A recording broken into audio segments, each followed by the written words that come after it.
You gotta get on it right now. Go. Go. It's a Saturday morning in Rowlett, and the parking lot She made it. is wide open. For 12 weeks, 1 night a week. All right. This group of volunteers is getting a crash course in law enforcement.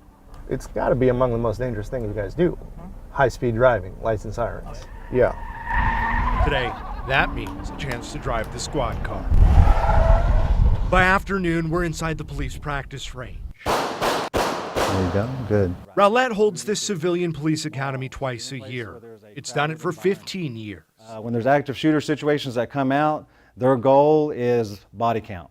But after this summer's ambush in Dallas, Rowlett had to stop accepting applications. Those vests are heavy, they're bulky, they're very similar to what we use on SWAT. Because too many people wanted to sign up. It certainly hurt people. It hurt people throughout the United States. It hurt people in our community.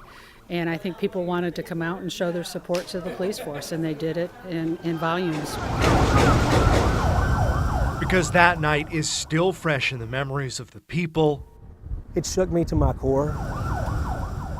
and the police who protect them. I wanted to be there. I wanted to be there immediately. I wanted to help them in any way I can. Have you ever shot before? You quickly learn they're not practicing for the thrill of it. And we're going to teach you how we shoot, our stance, our grip. Here's Michelle O'Neill, a mom with 2 adult children in their 20s. It's one of the few times she's ever been on a firing range. You're doing outstanding. Give me And one just more. watch how real it gets. You're ready. Good. No, you're fine. You're fine. I'm excited. Looking forward to this gun shoot. Victory Freeney of Rowlett is up next. He heard about the academy years ago. And make sure you let the explosion surprise you. This was the year he finally enrolled. Don't get in a hurry. I thought that was a good opportunity for me to actually come in, get some of their training, and actually see things from their perspective. The thing about perspective is that it can change. You got it. Come on, you can do it. In some cases, critics will tell you it's because of the color of your skin. It does work both ways. And you have some officers that probably shouldn't be on the force. But majority of officers are great officers. I mean, you meet them. I've been stopped many a times. Never encountered any issues.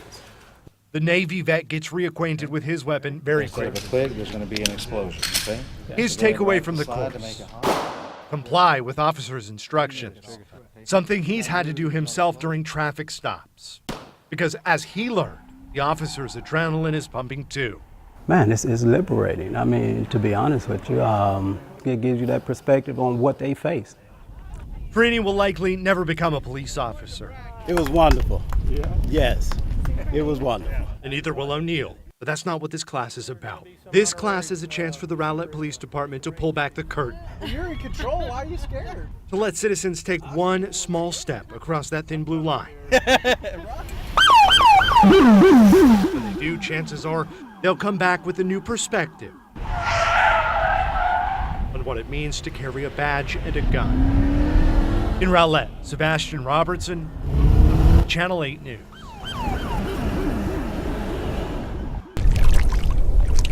"38-year-old Matthew Minert is missing.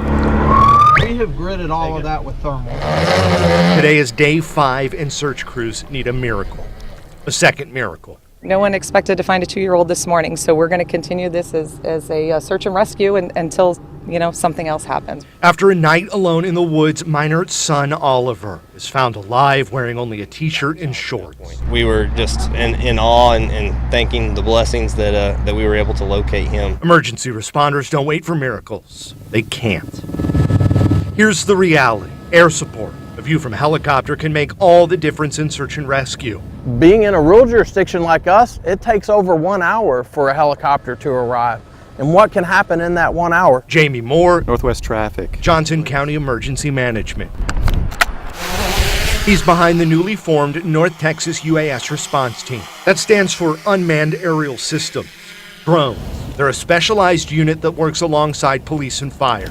Today, they're heading to assist in the search for that missing father in Grapevine. At any scene, it doesn't matter if it's a law enforcement incident or a fire, and we can be up in the air within about 35 to 40 seconds. Within minutes, a half dozen of these 7-pound aircraft are airborne. Southeast of the airport below 400 AGL. It's like nothing you've seen before. There's a regional hazmat team, a regional wildland fire group. Why not there be a regional drone group? Each aircraft is armed with powerful camera equipment and is connected to several GPS satellites. A live video stream is sent back to a command center where emergency personnel can direct crews on the ground. It's the latest technology that public safety is embracing. And at least in North Texas, it's the smaller departments with smaller budgets and less manpower that's leading the charge. We could offer to respond across the entire north central Texas region. Why wouldn't we? The thing about drone technology is that it's less expensive. It's more accessible than a traditional helicopter and can do things that a helicopter just can't. Take a look. This whole area is saturated. It's May of 2015. Rescue workers in Johnson County were running out of time.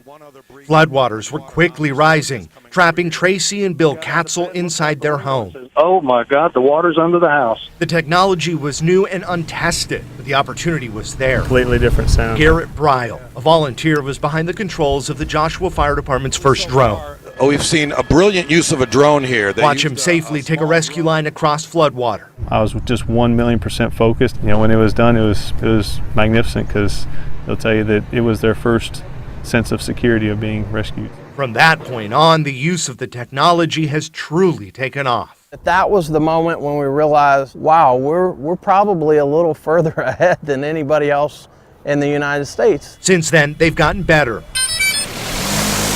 The regional response team has added more aircraft and more pilots to their fleet, and the results are stunning. Take a look at this drone video. That's fire pouring out of a home in rural Johnson County. These images, captured with an infrared camera, show hot spots still glowing in red, even after the fire's out. Again, in Johnson County, police are on the hunt for a car thief. They've lost him somewhere on this property. With the nearest chopper an hour away, the drone takes flight. In the command center, the team spots movement in the bushes. Now, watch closely. That's the suspect making a run for it. Thanks to the drone video, police quickly swarm in and make the arrest. If you can save a life because you were able to locate somebody very quickly, a matter of minutes as opposed to a matter of hours, that's worth investing in. Back in Grapevine, aircraft are flying in shifts. We found a spot here this morning with the thermal imager that was worthy of looking at. Looking for any sign of a father still missing after a boat trip. You just don't want to leave until you found them or you've come to the point where you know that they can't be found. After a search that lasted nearly a week, game wardens find the body of Matthew Miner. It's a reality of search and rescue. There's not always a good outcome. Oftentimes, search crews only find comfort knowing they did everything they could. With the UAS response team now in the air across the state, it's one more tool to ensure no stone is left unturned. In Dallas, Sebastian Robertson, Channel 8 News. Did you already eat your donut, Matt? It's rare for construction workers to get an audience. The excitement. But today, Laverne Bryan and her husband have front row seats. Oh, that whole block. Houses of friends and acquaintance. The way that it lines up nicely. Stephen Heidelbaugh is the man putting on the show, but it's more a labor of love than it is hard labor. It's so much easier to bulldoze them than it is to just move them and restore them. Heidelbaugh is talking about this home in particular. It's called the Hosford Home Place. It was once home to the area's founding family. He's on a mission to save it. All the craftsmanship and the wood that it took to build this. Anything where they cut through the space, we save the woodwork, we can put it back. We were there 2 months ago when construction crews carefully sliced the home into manageable pieces. They carefully moved them 11 miles to Midlothian. Today, they're putting the pieces back together. We know that the envelope is secure and that all the history that's in the house will be saved and dry. And move a house in Midlothian and you'll draw a crowd. In that crowd, Hans Albert Streich. We lived 24 years in that building. We know the Hosford family and we love that house. Here's Hans and his wife in front of that very home decades ago. They kept the house on life support. They couldn't be happier to see Heidelbaugh and his team bringing it back to life. And if it has a history behind it, it shouldn't be destroyed. It should be worshipped. Soon it'll welcome guests, and it won't sit alone. It's an area named Founders Plaza. It will host 9 mansions, all restored to their former glory. In Midlothian, Sebastian Robertson, Channel 8 News. Paul Palmer is a Navy vet turned truck driver turned shop owner. I get up in the morning and can't wait to get to work. He never thought he'd open a store of his own in Waxahachie. And then again, he never imagined it would lead him to Bobby Osborne. They found out I'd been riding all those years, so they wanted some pictures. Osborne literally keeps those close to his vest. The 92-year-old World War II veteran has been on a bike his entire life. Drove it off the parking lot and been riding ever since.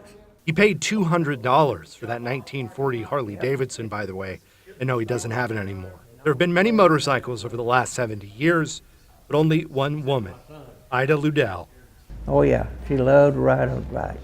I dumped her on the ground a couple of times, knocked her out, but got right back up and we just kept going. For the last few years, Osborne has brought his lifetime of experience into Palmer's Waxahachie shop. Just learn to love Bob like he's like family around here. He comes in all the time and helps me in the back and just hangs out. He's the first one they ask for when they come in, usually. He calls himself a shop helper, but the reality is they're both helping each other, because the older he gets, the further he gets from the people in those pictures. My little lady was gone 6 years this last November. Old cancer.